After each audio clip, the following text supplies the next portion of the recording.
Again, yung gusto mong gawin sa buhay mo, gawin mo na hanggat kaya mo pang gawin. Yung gusto mong gawin sa pamilya mo, gawin mo na hanggat kaya mo pang gawin.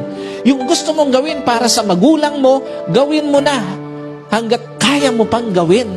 Yung gusto mong gawin para sa mga anak mo, gawin mo na hanggat kaya mo pang gawin. Yung gusto mong gawin para sa mga kapatid mo, gawin mo na hanggat kaya mo pang gawin.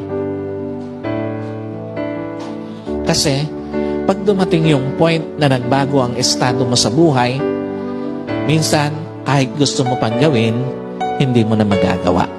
Ikalawa, sa ayaw at sa gusto mo habang nagkakaedad ka, nababawasan ang panahon para gawin yung mga plano mo sa buhay. Sino po naniniwala? Yung kaya mong gawin sa panahon ng kabataan mo, hindi mo na magagawa sa panahon na nagkakaedad ka. Totoo po ba yan? Sa ayaw at sa gusto mo, pag nagkakaedad ka na, magbabago yung mga kaya mong gawin.